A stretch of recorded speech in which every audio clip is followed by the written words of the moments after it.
Hey everyone, it's great to have you guys with us. It's so good to actually see you all. Now, I'm going to quickly whip around the room. So we've got Maureen Moores, and she's from Hillsong. Pastor, so good to have you, Maureen. Simon Gibbs, he's from World Vision UK. Krish Kandaya, mate, you are such a legend, and it's so good to have you here. And we've got Joe Bonga, who's the CEO of the ICE in Africa and the SDGs. And Joe, it's awesome to have you here. And hey, Okay. it's so good to be able to actually have a moment where we get to just pick your brains and find out what's going on for you. So, just to get us warmed up, I want to whip around with this question. Like, having listened to the data, having listened to some of the teens, their insights, what's grabbed your attention, or what's maybe even challenged the way you've been thinking? So, Maureen, I'm going to throw to you first. What do you got for me? I just feel like there's been so much information, and it's honestly been amazing. I've literally been writing down all my thoughts, everything. But I think for me, it's been super encouraging and super challenging at the same time, which I'm sure for everyone else. And my question as a youth pastor, I think, is like, what's the next? What's the new? And this has given such an insight. I think the thing that stood out to me is that young people are passionate about making an impact, but then where they see the church leaders is actually they don't really do anything about it. So I'm like, okay, well, what are they asking for? They're asking for us to step up and actually help them with it. So for me, I'm super challenged because I'm like, oh, maybe that's the next, maybe that's the new. So it's honestly, yeah, super exciting. Awesome, Maureen. Hey, Krish, what about you, man? What's jumped out at you? What's grabbed your attention? Hey, Noddy, great to join everybody today. I think the thing that jumped out to me is that young people that read their Bible and believe it to be true are more likely to be passionate about justice. And that's because they're reading the Bible right. And the frustrating thing for me is that the church hasn't really captured their imagination. That's the Bible that's done that rather than the church. They're not seeing the church lead on justice. And there are amazing examples around the world where the churches are doing that, but that's not what most young people are seeing. So there's a disconnect there. And I Totally. think this is a huge, huge opportunity for us. Who knew the Bible was right, that young people, even in their hearts, know this to be true? And we really need to challenge ourselves that we can't get in the way. There's some incredible warnings in Scripture when we cause young people to stumble. And we're causing young people to stumble if they're not seeing us live out the Christianity that the Bible calls us to. So I'm both incredibly motivated, but I'm really frustrated that the church is behind young people when it comes to their understanding of Scripture and justice. And it should be the other way around, right? We should be the grown-ups. We should be the ones leading the way. But actually, young people are setting an example for us. Krish, it resonates so much with me what you're saying, and we're going to unpack a little bit more. I'm going to come back to you and dig a little bit further with you. But let me say this: where there's frustration, there's also incredible opportunity, right? And that's what we need to be able to embrace. Hey, Joe, it's so great to have you with us. And tell me, as you've heard some of this data that's really been unpacked, what's grabbed your attention? Yeah, thank you so much. It's really, really nice to be here. Um, yeah, I think it's really encouraging to hear that it's not just something that it's just something happening in the West, but also in Africa. And I'm really encouraged to know that young people are increasingly and having the confidence to even come forth and live the practical faith. In Africa, there's been a lot of what we call the dichotomy of what is sacred and what is secular. So we have a lot of young people going to church, but then on Monday to Friday, the church doesn't know what to do with them. So they just live as though the church wants them to have events on Sunday. But I'm also really inspired to also realize that those who have been affected most by injustice are more passionate to even take part in terms of solving the issues of injustice, and they want to know more. And the problem we're having now in Africa is more maybe the young people are ahead of the church in the sense that they are even challenging the theology of the church, where the church was really just keen on preparing people to get to heaven. Young people are saying, yeah, we want to get to heaven, but we want to also live a better life here on earth, and we can do it, and we want to do it, and we want to show you how to do it. and they are bold and they're confident and they want to do it. So it was really nice to see the numbers and the statistics, and I'm really, really inspired by that. I mean, we're working with Africa today is home to about 1.3 billion people, but out of that, 41% are below 15 years old. So we are overwhelmed by the catchment here. We are overwhelmed by and if this passion is anything to go by, then we are talking about a real army of young people saying we want to do this right and we want to do it now. Thank you, Joe. That's amazing. And you're right, that that number, the number of young people you have there is incredible, right? So incredible. Mm-hmm. Hey, Simon, what about you, man? Just quickly, what's something that's grabbed you? Hey, Noddy. Great to be here. And as you can tell, Kiwi accent, not an Australian one. So let's just put that out there to begin with. Kiwi Living in the UK. Yeah, it was an amazing presentation, wasn't it? And I think, one of the things that initially struck me was the sense of optimism in this emerging generation. I think with so much access to information and, this globally connected generation, I might have thought that they would have been a bit more cynical about the state of the world, but they have this underlying sort of confidence and sense of belief in themselves. I think it was 59% of teenagers believe that they personally can have a positive impact on the world. And that is not to be taken lightly, that they personally, they feel that sense of responsibility. And I think it was Daniel who brought out the finding that particularly Christians are motivated theologically by that. So that potentially is a change in terms of, church and an approach to injustices around the world. So yeah, all really encouraging stuff, but that was one of the things that really struck me initially. Thank you, Simon. Hey, Joe, I want to you for a moment. And I'll get this right. I know on the ICA Africa website, it actually states this. It says, we find that young people are inspired by integrity and justice and have a desire to see their country changed. I want to ask you, why do you think that is, and what aspects about justice and integrity are appealing to young people? Oh no, we just lost him, and Joe was having some difficulties with his tech beforehand. So if we can grab him back on, we will, and we'll come back and circle back around that question. Right, I'm going to go straight back round to Simon. Simon, I know firsthand. World Vision spent a lot of time, over the last 7 years, really investing in that next generation. Mm-hmm. And I know that that's probably a key focus even for you. But I'd love to know, what are you guys noticing that's different in the open generation than what has been in the previous generations? And what's giving you hope about that? Yeah, so I'll sort of continue on with the thought that I began just a moment ago. I think what's interesting is the emerging generation have this sense of optimism, but I've seen a little bit of the research, so I can go back to what I've seen. But what we're also seeing with that sense of a little inside knowledge, what we're also seeing with that optimism is also a sense of realism. So I think it's something like 45% of teens are neutral about seeing themselves as future leaders. So there's a real sense of optimism, which is married with that realism, which is a really sweet mix, I think.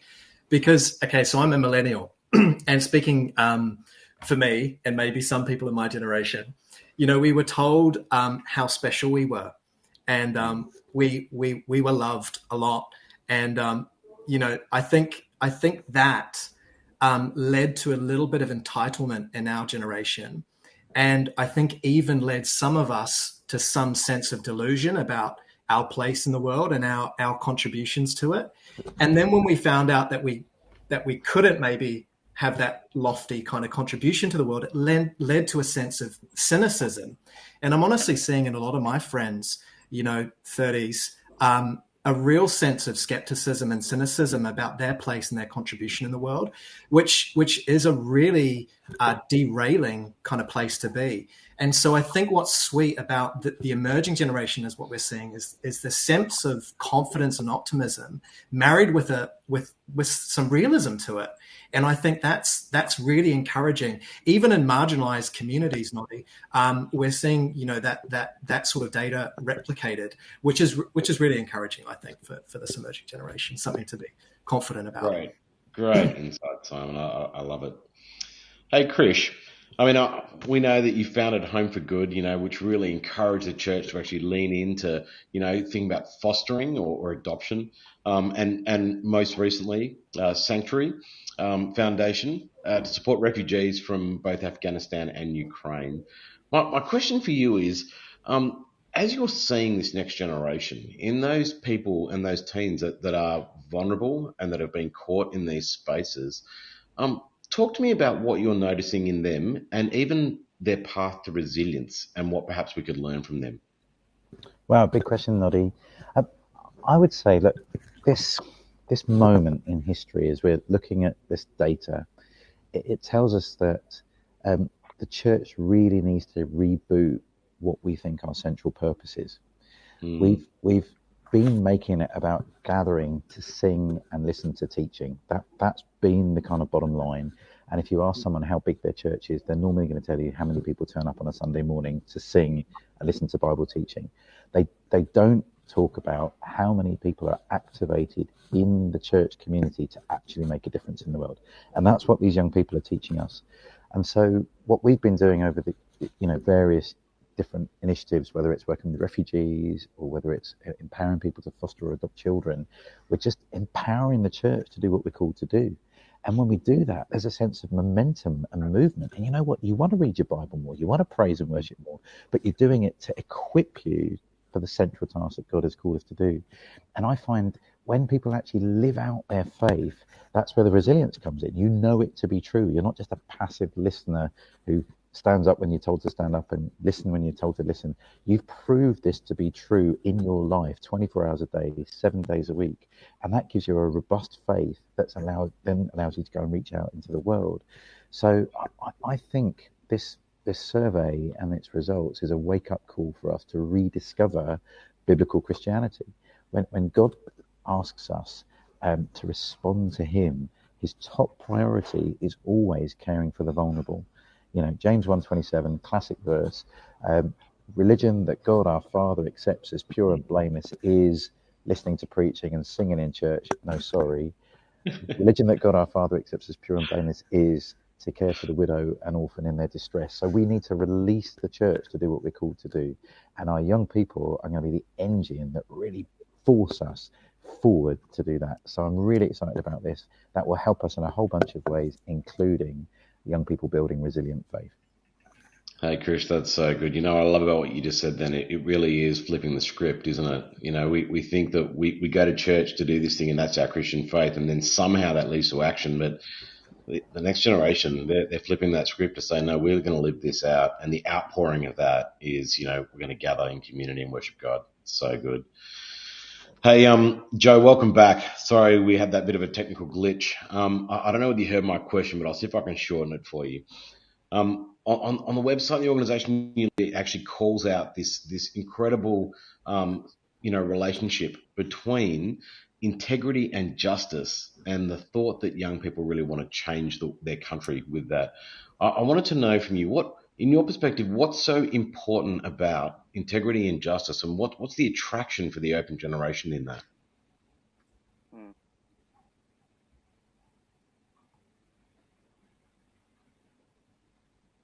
I think you've frozen again, Joe. I'm so sorry. All right, I'll come back to you. Maureen, now tell me, I've got a similar question for you as I kind of asked Simon, but I want to hear it from the church context. You are a youth pastor, and so within the church context, I want to know, because the data calls out, those that are kind of embedded in their faith and those that aren't. I want to hear from you. What do you notice in the church context for this next generation, and what's different to what's come before? Yeah, great question. What I think I'm noticing, and again, I think we are seeing like a bit of a pattern here, is that the young people now, they don't care about church being cool. They don't care about things looking good. They actually do care about the heart of it, and they want to, a quote from whatever isn't going to get them far. They actually want to know, hey, what does the Bible say? And they actually, like, they're hungry for it, which is so encouraging. And I think if we can get that we don't need to be the coolest youth pastors in the world, with my red hair. But you know what I mean? Like they actually, they're hungry for what actually makes a difference. Like we had our Social Justice Sunday, which was a longer service than usual. Back in the day, that would have been, a few sleeping youth, or it just would have been a little bit of complaints and stuff. But what I've seen is actually that they're hungry for that. They don't care that it's not slick. They actually care that it has heart, and that we're doing what the Bible actually says. You know what I mean? Like we're actually helping, like exactly what you said, Chris. We're helping the vulnerable, and they care. Like that's the service that they're going to invite their friends to. Like that's the youth group on a Friday when we talk about, okay, what are we going to do this Christmas for the people that, maybe without our help wouldn't have a good time, or do you know what I mean? Like they care about that stuff.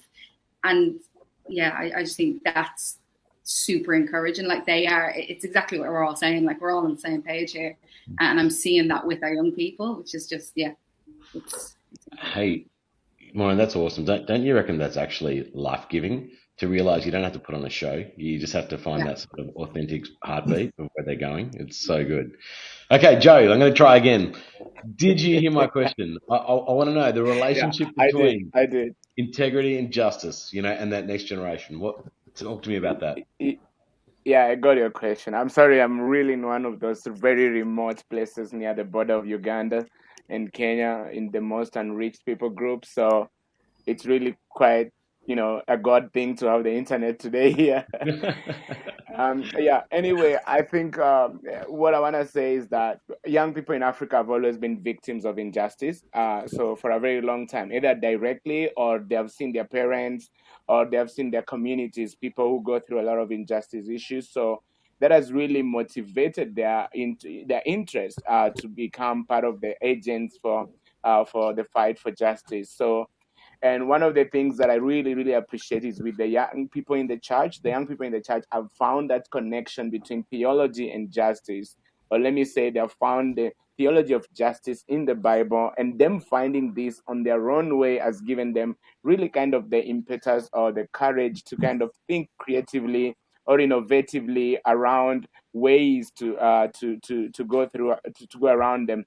Integrity, they have been really victims of bad leadership. And the bad leadership in Africa has brought a lot of issues that affect young people. And when you are talking about 41% of people in Africa being under 15, we're talking about almost 68 to 72. They're about being under 35. You're talking about people who are really optimistic for the future. Africa has never been this young. So I'm very sure that the optimism level in Africa has never been this high. So that has really made the young people to come together, agree on the kind of life they want to live in the future. They have kind of realized that they've got lots of years in Africa than they would have anywhere else, compared to their previous generations who came to Christ when they were much older. Previously, people would come to Christ when they're in their 50s, they've had everything, and so they were almost just ready to get their lives to Jesus and get to heaven. Now we are having teenagers coming to God and they're saying, yes, I know I'm looking forward to heaven, but I want a better life, and I don't want a life like my dad. I don't want a life like my uncle. I don't want a life like this and that. They have examples right in front of their eyes where they can see the impact of injustice. And again, the global connectivity has shown them how different parts of the world, different people are experiencing different quality of lives based on the integrity of leadership, based on the justice system within those contexts. And so they are interested to have that kind of lives in their own context. Now, recently, there has been a survey that found out that 91% of young people in Africa want to start their own business or want to be entrepreneurs. They have also realized that there's a lot of corruption that really threatens that desire. So their desire to push for integrity is not only for having a better community, but also setting a better stage for the kind of desired lives that they want to live. And finally, I think it's because young people did not see the church take justice and integrity seriously, because all that used to happen was the legalistic system in our church made sure that when a young man sins, he's sent out of the church. There was no hearing, there was no listening. There was just like, you are a teenager, you got pregnant, you get out of the church. You are this and that, you got a funny hairstyle, you dress funnily, you get out of the church. Young people have witnessed in Uganda when the church supports gays to be killed, people who have different sexual feelings or attractions to be killed. I mean, so they have come to a point where they're starting to realize that these people are their friends, these people are their brothers, these people are their uncles and aunties. And so now they are picking a different approach, and that they are also advising the church on how to approach the hard issues. The church is a bit in a limbo because they're dealing, it's an old leadership church dealing with a high number of teenagers with traditional methods. And so what is happening is young people are telling the church, we are not quitting Jesus, we are just leaving your rooms of gathering until you put that house in order. And that encourages us, because they are not taking injustice as something that takes them out of Jesus, but they're using Jesus to sharpen their lenses to see the context of their communities and the theology, and they're advising the church. Some of the church members are listening, some of the church leaders are listening, and they're able to bring dialogue, and they're able to talk about the hard questions. We have serious issues in Africa concerning sexuality, LGBTQ, environment, what we call toxic femininity. I mean, toxic feminism that is trying to split the families.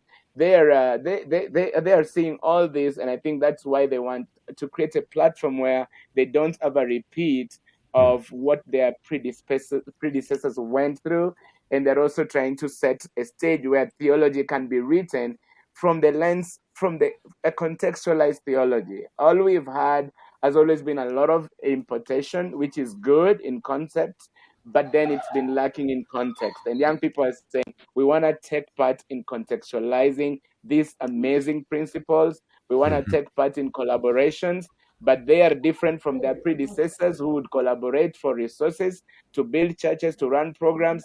They are collaborating for accountability. They are saying, if there is no accountability in these collaborations, we don't want to go into this. They are looking for collaborations that see them as equal partners who are able to contribute something on the table. They are refusing to be dependents, and they're saying, we might not have the physical ability, but at least we have the mental ability, we have the psychological ability, we have the networking, we have the team, and we want to work together with other people around the world. And that has really helped us to kill denominationalism that was splitting the church. And so the church is being united by the young people who are constantly united on common agendas and common issues, and coming up with adaptable, innovative ways of doing things differently, in a way that the church has no excuse but to integrate those those methods and approaches within their theological frameworks. I think that's what I would say for that. That's awesome. I Thanks, got to man. jump in real quick because Joe, what you just one thing you said that jumped out. There were so many good things, but like they're not quitting Jesus; they're just waiting for us to put our house in order. I was like, oh man, what a great thought! What a great challenge for all of us, right? I mean, incredible. Well, hey, Nadi, we're out of time. I just want to say thanks to our great panel. Such great wisdom, such great experience shared. We appreciate the time you guys have taken out of your day to help us figure out ways we can, empower this generation to make an impact. So thank you all for being here.